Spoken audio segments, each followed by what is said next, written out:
Morning yet again. Yes, partner, what's next I think would be on top of mind for millions of South Africans after the news that late last night, Jacob Zuma decided to resign, although he made it clear he did not agree with the decision of the National Executive Committee of the governing party, the ANC, to recall him, but he respected it and now he has stepped down. Of course, we know, leading up to that moment, the ANC itself, on different forums, various of the leaders, especially in the last couple of days, made it very clear that for them, when Jacob Zuma goes, they would propose that Cyril Ramaphosa be elected as the president. Well, as soon as Jacob Zuma stepped down with immediate effect, as he said in his speech last night, the acting president became Cyril Ramaphosa. Acting president constitutionally does not have a lot of the executive functions of the president. So he has to go to parliament now. The ANC has to propose him as the next president. There has to be voting in parliament. Then he'll be sworn into office by the Chief Justice Mogoeng. All of this is likely to unfold today up to tomorrow.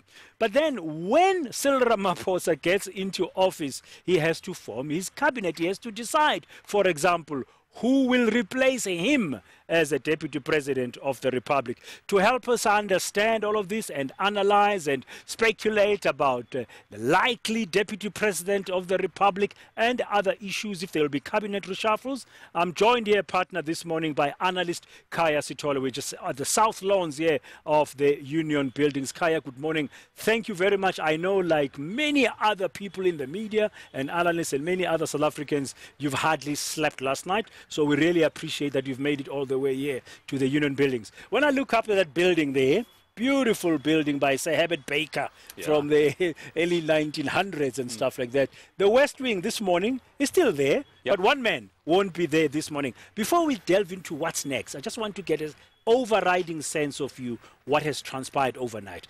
Particularly because when President Zuma gave that exclusive interview to the public broadcaster, the SABC, people were thinking, he's digging in his heels. And then last night he resigns. What's your overriding sense of what has transpired?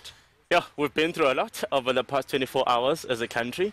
And if you really just look at the two instances where President Jacob Zuma made his final two appearances as the President of the Republic, the address during the day really gave you the impression that this man was fundamentally pissed off about how the ANC has treated him. So he came out completely unexpected. Only the SABC knew it was happening. And then, of course, he came and sold this idea that the ANC had really victimized him. But the victim thing is what he has played very well before.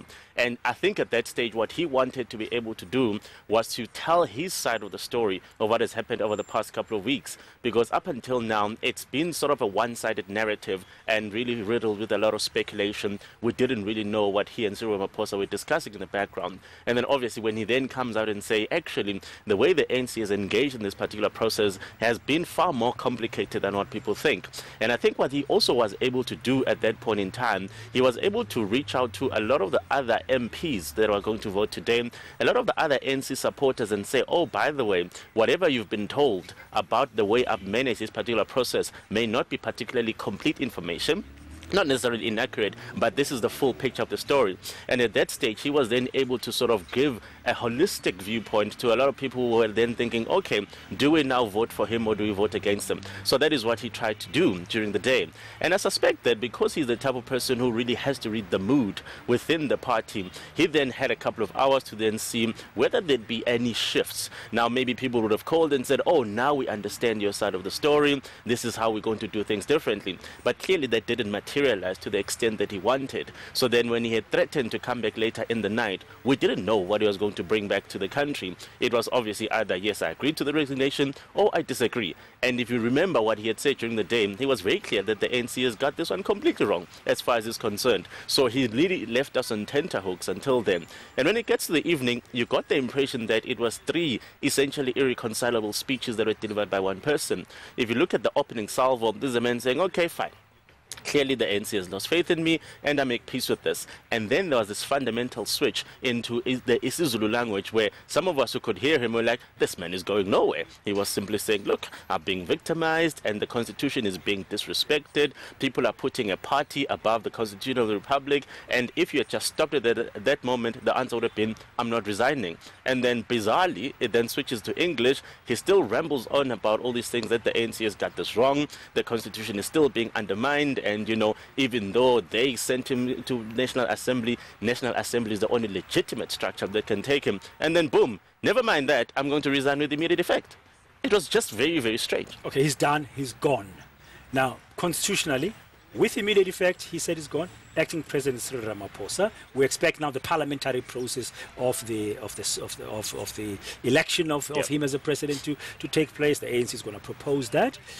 Who do you think Cyril Ramaphosa would want as his deputy president? I think Lindiwe Sisulu is the obvious choice. And remember, what Lindiwe Sisulu brings to the table is that one of the key criticisms of the ANC after last year's Nazareth conference is that the gender balance within the top 6 structure was completely just not there. I mean, you only had Jesse Duarte in a relatively minor position when you compare to the other 5 positions. So that has been an ongoing criticism of them.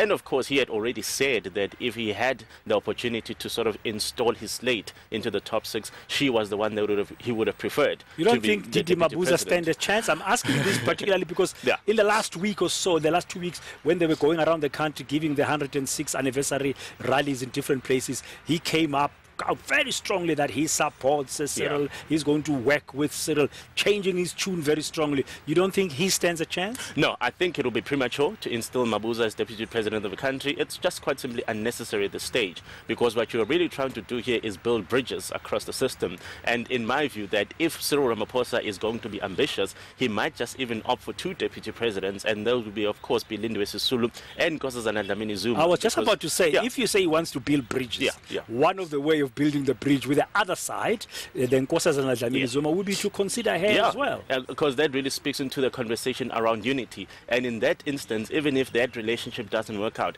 look, it's just 12 to 15 months in which you have to tolerate her. But of course, it does send the message that this is the man who is willing to actually say, I acknowledge Can we afford 2 deputy presidents? I mean, it's 15 months to go. It's for me to take one of them. The question of affording them, look, we're already funding them. I mean, we're already paying them in their capacity as cabinet ministers anyway. So I think... But Nkosazana is not a cabinet minister.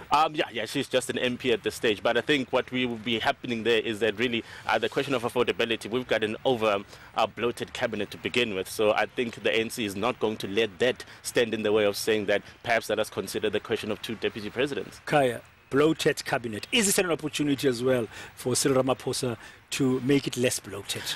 It is, but probably not immediate, because you get the impression that in order to restructure government, you'd want to be able to say the 5-year term of this particular administration or this particular department has ended, so therefore going forward we need to do things a bit differently. So it won't happen in the short term, only after 2019. Okay, he lives at the same size. Can he then reshuffle some people from some positions? A lot of speculation.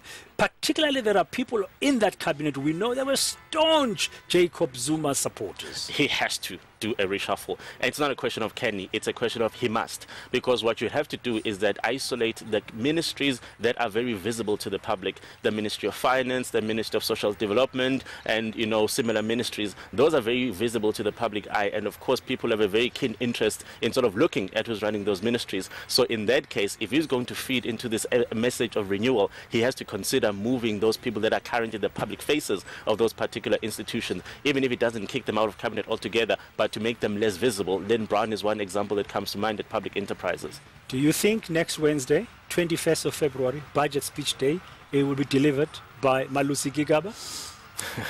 I think at this stage it's probably too late to get someone installed into Church Street who will be able to then immediately be able to deliver that budget, because of course the budgeting process is very lengthy in nature. It started last year in August to actually craft the budget that must be delivered next week, and Malusi Gigaba has been intimately involved in that particular process. So I think even if it's the last thing that he has to do, he's probably the person who's best placed to deliver on that particular budget. The Deputy Finance Minister will simply not be the one to do it. So I think for now Malusi Gigaba remains in prime position to deliver next week's budget. But in the long run, you don't get the impression that he'll be in his position for an extended term. Thank you very much, Kyle Sithole, for your insights. At this stage, Uveka, you were hearing there, the way ahead is very clear. Cyril Ramaphosa has no choice, really. As soon as he becomes sworn in, he takes that oath of office and he swears to obey and the Constitution of the Republic with Chief Justice Mogoeng. He has to reshuffle his cabinet. That's a view from Kyle Sithole. And some of those names that you've gotten used to might not be there by the end of next week. We wait to see. But according to Kyle Sithole here, Malusi Gigaba might survive just now because of the time and the effort it takes to prepare the budget. But it's all out there. We're going to wait and see what does Cyril Ramaphosa do after he's been sworn in as president. Will he put Nkosazana Dlamini Zuma as a deputy? Will he put Lindiwe Sisulu? That's the big question. We'll find out, of course, in the next couple of days.